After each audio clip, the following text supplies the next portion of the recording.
Podemos sentar. Prezados irmãos e irmãs, estamos hoje celebrando o dia do catequista, a igreja, neste último final de semana do mês de agosto. Ao longo de todo o mês nós vamos meditando as várias vocações dentro da igreja, né? Começando o dia do padre, o dia do pai, o dia dos leigos, né? E hoje o dia do catequista. Então nós queremos desde o início, já colocamos que Deus abençoe, né, todos os catequistas, os mistagogos da esperança, né? Ontem tivemos aqui também um encontro com todos os catequistas do nosso decanato, e o tema que foi trabalhado com os catequistas foi exatamente isso, né? O catequista, o mistagogo da esperança, né? Aquele que conduz até Deus, que faz essa ponte, essa ligação entre o divino e o humano. O catequista que faz com que o catequizando, né, tenha uma experiência profunda do amor de Deus. E fala também daquilo que ele vive, né? O catequista não é um professor, né? Um professor, ele transmite conhecimento, né? E o catequista, na verdade, ele passa uma experiência concreta de Deus. Aquilo que ele ensina, ele procura viver e acredita, né? Então se trata de uma experiência vivida, de uma relação de amor que é chamado a ter com a pessoa de Jesus Cristo, que ele vai transmitir para os jovens, adolescentes, crianças e adultos. O texto evangélico de hoje nos coloca Jesus na casa de um chefe dos fariseus. Quando nós pensamos nos fariseus, imediatamente a gente já identifica os fariseus, os inimigos públicos e declarados de Jesus. É verdade que Jesus teve vários embates sérios com os fariseus, né? Usou para com eles palavras duras, né? Se fôssemos fazer uma relação com o tempo que nós vivemos, foi uma linguagem muito cruel, né? Chamou eles de raças de víboras, sepulcros caiados, cheios de ossos e podridões.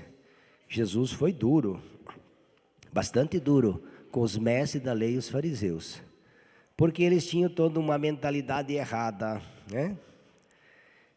Jesus disse: vocês não somente não entrarão no reino dos céus, como vocês também estão impedindo as pessoas de entrar no reino dos céus. Raças de víboras, se não vos converterdes, perecereis todos. Só que dentro do grupo dos fariseus tinha alguns que tinham uma grande admiração por Jesus. Não eram todos inimigos, né? A maioria dos fariseus sim, né? Mas Jesus foi convidado na casa de um chefe dos fariseus. E os demais fariseus observavam Jesus, né? Imagina, né? Jesus no meio dos inimigos. E Jesus, então, começou a olhar, né? Que eles escolhiam os primeiros lugares, né? A preocupação do fariseu era com a sua imagem. Aqui que vem a hipocrisia, né? Eles estavam preocupados com a imagem deles. Não era aqueles que levavam as pessoas para Deus, né? Eles até se aproveitavam do templo, né? Mas estavam muito focados neles. Por isso que Jesus fala: belos e formosos por fora, mas por dentro cheios de ossos e podridão. Eu vos conheço, né? Colocam fardos pesados na vida das pessoas, sendo que vocês não estão dispostos a mover um dedo sequer para ajudá-los. E quando Jesus percebe esta preocupação que eles têm de serem vistos, elogiados, né?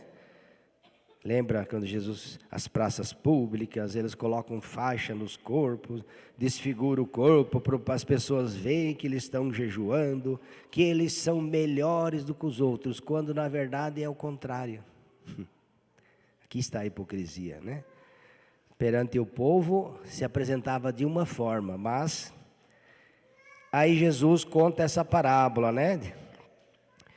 Quando você for convidado para uma festa de casamento, não ocupe o primeiro lugar, porque pode ser que foi convidado outra pessoa mais importante que você. E já pensou se você está lá no primeiro lugar, vem o dono da festa, amigo, por favor, ceda esse lugar, que tem alguém muito mais importante que você que vai sentar lá no último lugar. Isso será causa de vergonha e humilhação perante todos. Ocupe o último lugar, porque pode acontecer o contrário, né? Que você seja chamado lá de trás para frente, e isso será causa de alegria, né? Mas aqui a questão não é o primeiro e o último lugar, né? Se você senta atrás, na frente ou no meio, né? A questão não é essa. Jesus aqui está ensinando a humildade, coisa que eles não conheciam, né? A palavra humildade. Não só não conheciam, como estavam bem longe dela. Por isso que na primeira leitura do Eclesiástico, né, diz assim, ó, meu filho, realiza teus trabalhos com mansidão, né? Na medida em que tu fores grande, deverás praticar a humildade, né?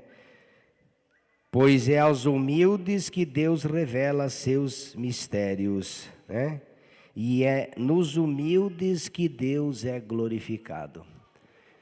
Veja aqui, meus irmãos e irmãs, uma virtude que não está em moda, né? Nós vivemos outra cultura, né? A humildade, os dons, os talentos, não são coisas que são muito apreciadas, né? Nós vemos muito o contrário sendo praticado, né? Você falar de humildade hoje, você pode ser taxado até como ignorante, besta, bobo, né? E Jesus disse, na medida em que fores grande, então, a verdadeira grandeza diante de Deus é o exercício da humildade. Um coração humilde chega até Deus. Diz, é a Ele, aos humildes, que Deus revela seus mistérios, aos humildes. E é nos humildes que Deus é glorificado. Por isso que nós somos todos os dias pedir ao Senhor o dom da humildade. Porque a arrogância, o orgulho, a prepotência, né? Ela se faz presente em todos nós, né? Uma vez que somos pecadores, que a nossa natureza humana foi gravemente ferida pelo pecado, então todos esses vícios, eles entraram dentro de nós. E a humildade ficou lá num cantinho escondida, né? Está lá, mas está bem. Então, se a gente não trabalhar as virtudes em nós, são os vícios que vão tomar conta de nós. É como um exemplo, né? Você planta a grama lá na tua casa, né? Pergunto você, quando você planta a grama, você semeia inso nela? Sim ou não? Não. Ué, e por que o inso vem? A grama, para ela ficar bonitinha e verdinha, a gente tem que estar sempre cuidando. O inso não precisa nem cuidar, basta não fazer nada que ele toma conta do terreno e sufoca e mata a grama. O inso precisa ser tirado, porque se ele não for tirado, ele com o tempo, e se você não cuida, assim também nós. Se nós não trabalharmos as virtudes, os dons, os vícios é que irão nos conduzir. A nossa vida será pautada pelos nossos vícios, porque é uma inclinação forte da natureza humana ferida pelo pecado. Essa inclinação, existe em nós também essas duas forças, né? Uma que nos atrai para o bem e outra para o mal. E Santo Agostinho responde quando ele pergunta qual delas vai vencer, é o bem ou é o mal? Ele responde, aquela que você potencializar mais. aquela que você potencializar mais, essa vencerá. Então que o Senhor hoje, nesses textos, primeira leitura, Evangelho, falando aos fariseus que estavam muito preocupados consigo mesmo, com o seu ego pessoal, né? Se afastando de Deus e da salvação e também impedindo as outras pessoas de entrarem, praticando uma religião que não era agradável aos olhos de Deus, criando confusão no meio do povo simples e humilde. Jesus nos chama a atenção sobre esse ponto. Então que nós possamos crescer na humildade, servir com amor e caridade, né? Como tantos leigos e leigas, né?